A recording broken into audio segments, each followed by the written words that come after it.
What if you've been reading the map upside down this whole time? Let's be honest. You've felt it. That quiet, relentless tug toward a love story that feels less like a possibility and more like a memory of the future.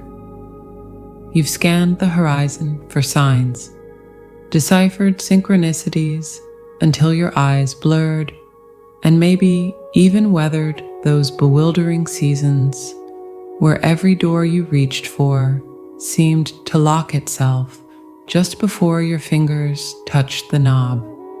It's enough to make you wonder, with a touch of holy frustration, if the universe is a brilliant matchmaker or a celestial prankster with a weird sense of timing. But here's the truth we so often miss in our beautiful human yearning. God doesn't just show you the destination. He teaches you the language of the journey itself, and the vocabulary isn't what you'd expect. We've been conditioned to look for billboards, the sudden encounter, the undeniable psychic nudge, the feeling of knowing. Yet, what if the most profound guidance is whispered not in the grand cinematic moments, but in the quiet friction of a closing door, or in the sudden sparkling urge to pick up a forgotten passion? What if your deepest longing is not just for a person, but for the specific, magnificent version of you that this love is designed to summon into being? I want to talk about the two most overlooked, transformative signs that you are moving right now through the sacred architecture of a union written for your soul. This isn't about passive waiting. It's about recognizing the active, collaborative dance with the divine, where your joy and your resilience become the very compass points leading you home. We're going to decode a new dialect of destiny, one that turns your entire search on its head and reveals that the path is the promise, and you are already walking it.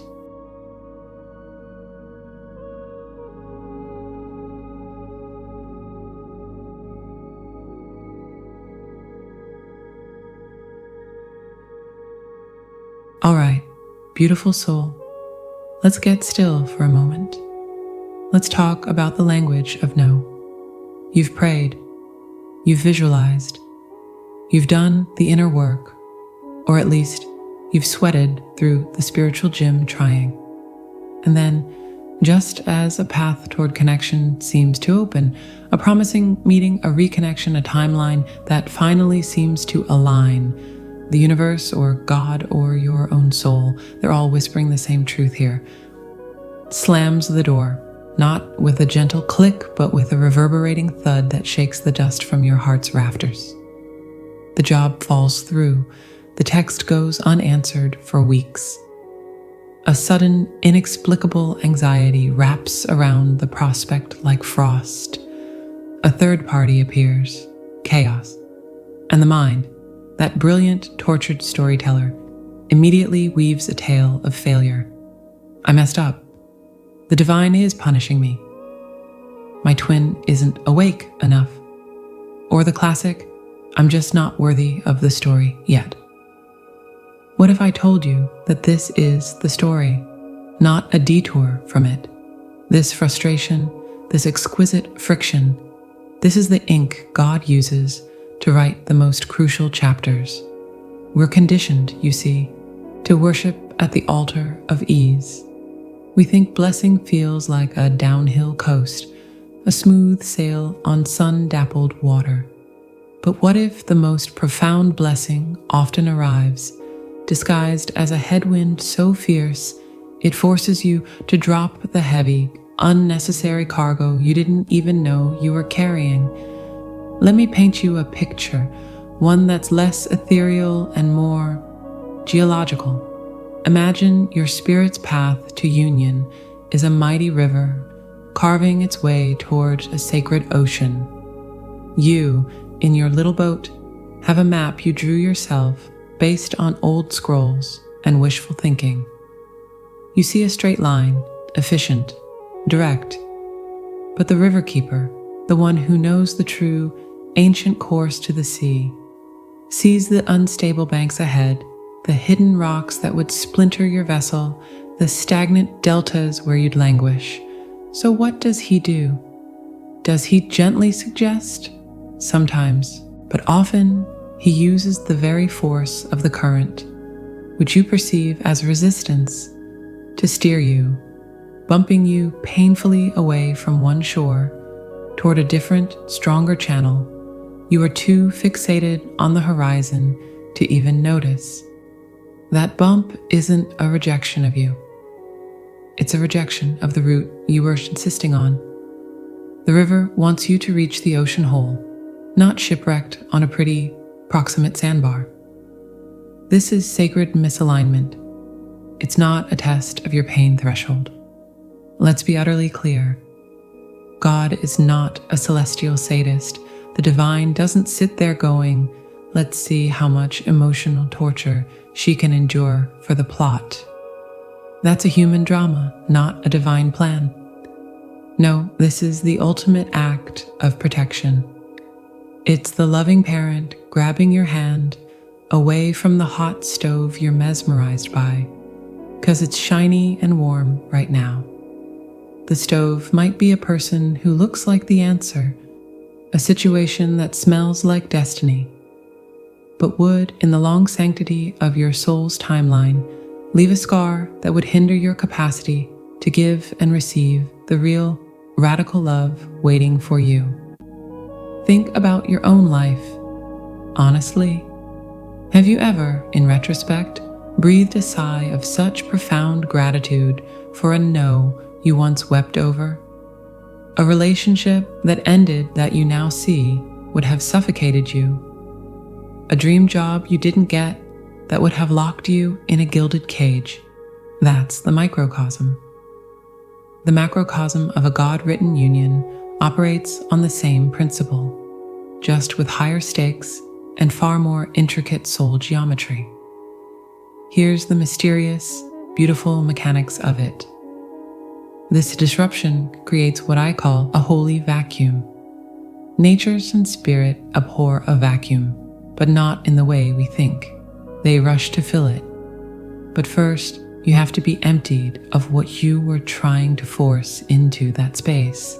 The frustration, the aching, why not? That's the sound of your own will, your own timeline, your own limited blueprint for happiness, being gently, sometimes not so gently, evacuated, and into that cleared space. This is where the magic happens. Into that quiet, empty chamber comes not another person, not yet, but a download. A clarity about a boundary you need to set. A forgotten passion that flickers back to life. A deep, non-negotiable lesson in self-respect that suddenly crystallizes. The disruption wasn't the point. The space it created for your next, crucial upgrade was the point. You're not being taken farther from your love. You're being pulled deeper into the curriculum required to be that love. The obstacle is not on the path. The obstacle, as the old mystics said, is the path. Your spiritual muscle isn't built by lifting the feather of synchronicity. It's forged in the fire of surrendering to a no you cannot understand. So the next time the door doesn't just close, but seals itself shut, or the path dissolves under your feet, I want you to try something radical. Instead of the familiar spiral of what's wrong with me, place a hand on your heart and whisper, thank you. Thank you for the protection I cannot see. Thank you for the redirection I am too human to comprehend. Thank you for loving my ultimate story more than you love my immediate comfort. You are not being abandoned. You are being shepherded. And a shepherd doesn't gently suggest the sheep avoid the cliff. He uses the staff to block, to guide, sometimes to give a firm, loving whack in the safer direction. It's not cruelty. It's the deepest kind of care. You are in the hands of an author who knows the breathtaking ending. Trust the edit, even when it cuts a character you are attached to. The plot is thickening in ways your current chapter cannot reveal. And you know what the real irony is? Once you truly internalize this, once you start seeing the no not as a stop sign, but as a divine detour into a richer part of yourself, the entire journey changes flavor. The anxiety softens, the desperation mellows, because you're no longer a beggar at the door of fate.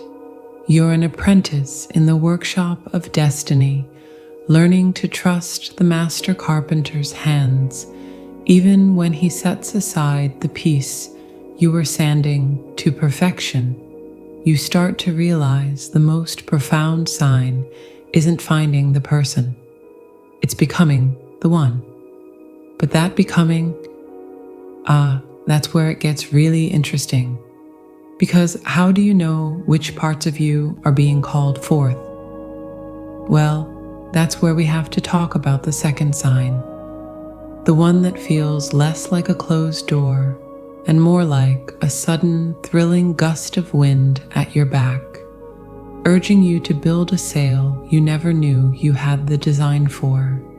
It's quieter, but oh, it's so much more powerful.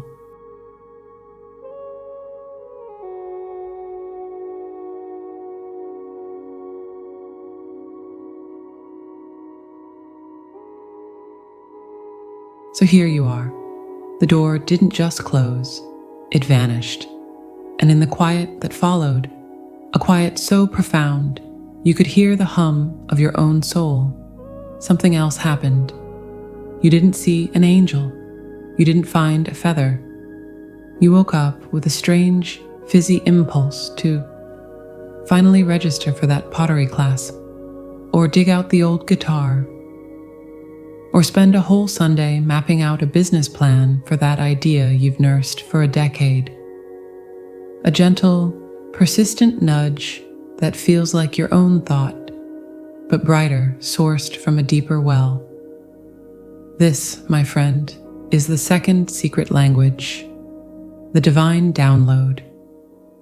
And it's so subtle, so deliciously personal, that most people miss it entirely because they're still scanning the heavens for a billboard with their beloved's face on it. God has stopped showing you them and has started activating you. Think of it this way: the union you're destined for isn't a passive merging of two incomplete puzzles. It's the collaboration between two master artists, each with a fully realized studio, coming together to create a new, breathtaking gallery. So if the first sign was the universe clearing out your old, drafty garage of a workspace, ouch, this sign is the sudden, unexpected delivery of top-tier materials, a new brush, a color you never thought to use. The inspiration you feel, that sudden pull toward a skill, a craft, a service, a form of beauty, isn't a consolation prize to keep you busy. It's the blueprint for your part of the shared masterpiece. Let's get philosophical for a breath. We often envision our twin flame as a destination, a point on the map we are journeying toward. But what if the truth is more dynamic, more musical? What if you are each composing a symphony? Your life, with all its themes and movements, its crescendos, and its quiet, aching rests, is your composition. For a long time, maybe you've been trying to write a copy of what you think their symphony sounds like. Or you've been stuck on one repetitive, longing note. This download? It's the moment the divine conductor leans into your ear and whispers, "Expand your melody. Add the woodwinds here. Try a minor key." this story needs your sound. You are not writing for them. You are writing because of them. And the universe needs your opus to be complex, rich, and sovereign before the harmonies can begin. This is where the magic gets practical. That urge to garden, it's not just about tomatoes. It's about learning the cycles of patience, nurture, and grounded creation. The very energy that will stabilize a future partnership. That pull to write, it's about giving voice to your truth so you never lose your voice in love. That desire to study breathwork or yoga or community healing, it's about mastering the inner frequencies you'll one day need to hold a shared, peaceful space. You are literally building the energetic and practical toolkit for a union that hasn't arrived yet. You are assembling the furniture, stocking the library, tuning the instruments in the home your souls will share. And the wildest part? By following this joy, this sovereign joy, you are walking the exact path that will intersect with theirs. Because your twin isn't wandering a void, they are on their own path, receiving their own downloads, building their own side of the mansion. And the divine architect in infinite wisdom is designing the floor plans to meet in the most natural, inevitable way through the living of your most authentic lives. You may meet volunteering for the cause you both felt called to. Your businesses may become complementary. The art you finally dared to show may speak directly to their healing. Your personal frequency, raised by doing what you love, will become a beacon their spirit recognizes across any crowded room. So stop looking for his face in the clouds. Start listening for the idea that makes your spine straighten and your heart go, "Oh, that's the truer sign." The sacred isn't always mystical. It's often deeply creative. It's the click of a Lego piece finding its match. Not in another person, but in your own purpose. God is writing the next step, not on your wall, but in your impulse, in your curiosity, in that silly, wonderful, seemingly irrelevant, "I've always wanted to." Your joy is not a distraction from the path, it is the path. And the love written for you isn't at the end of it, waiting. It's being woven right now into the very fabric of the life you're being inspired to build. Stitch by joyful stitch. And the most beautiful question of all is beginning to form now, isn't it? Not, when will I see him? But, what is my song? And are you brave enough to play it, loud and clear, for no one's ears but your own and God's, trusting that its melody is the only real map you'll ever need?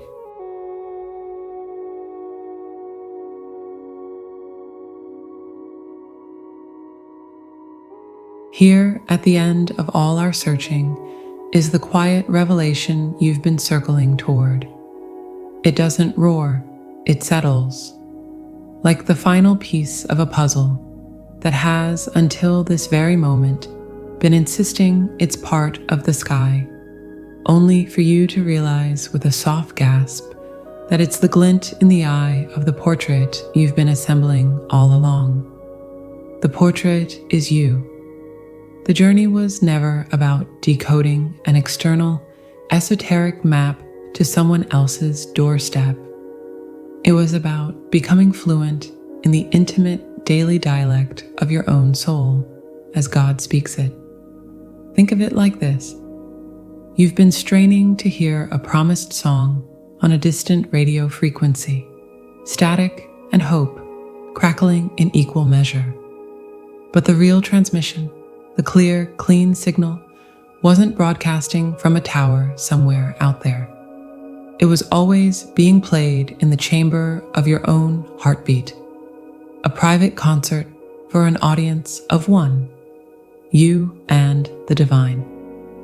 The friction, the inspired pulls, these weren't riddles to solve about another. They were tuning forks struck against the bedrock of your spirit, teaching you to recognize your own true pitch.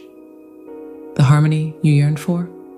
It can only be composed once you know your own note, solid and unwavering. So, what is the answer?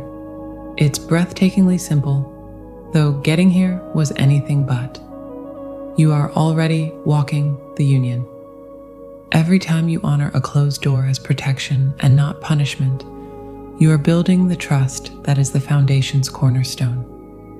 Every time you follow a spark of curiosity, that silly pottery class, that quiet moment of writing, that decision to walk a new path, you're laying a brick in the shared home of your future. You are not in a holding pattern. You are in the sacred, active process of alignment. The love story written for you is not a distant destination.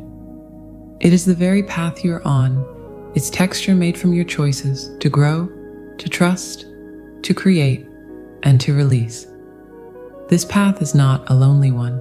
You are in a constant, dynamic conversation with love itself. The signs were never meant to be clues in a cosmic scavenger hunt leading to a person. They are the living language of a co-creative partnership between your will and a benevolent, brilliant intelligence.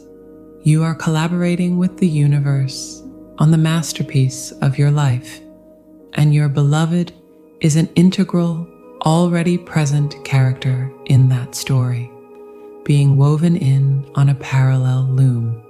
Your looms will meet when the tapestries are strong enough to be joined without unraveling. That feeling of frustration, that ache of longing, transmute it. See it as the proof of the depth of the covenant, not the evidence of its absence. A story this precious isn't scribbled on a napkin. It's illuminated on vellum, with care, with terrible patience, with strokes of gold leaf and sometimes necessary dark ink. You are both the scribe and the parchment. So step forward, not with the weary tread of a seeker, but with the grounded stride of a knowing creator. Tend your garden, build your altars of passion and purpose. Speak your truth. Let your joy be the compass, and your resilience be the proof of your readiness. The when and how belong to wisdom that sees the whole tapestry from a vantage point you cannot yet occupy. Your only task, your magnificent, empowered task, is to be so utterly, gloriously yourself that when the paths do finally merge, you will recognize each other not by the pain of the search, but by the profound, resonant familiarity of two souls who have been building the same world in separate workshops all along. You are not waiting for love. You are practicing it in every forgiven hurt, every honored intuition, every brave act of self-creation. And in that practice, you are already home. The door you've been knocking on from the outside, you've been inside, building it all along. And the most beautiful part of this whole wild, human, spiritual experiment, the moment you truly, deeply know that, is usually the very moment everything begins to change.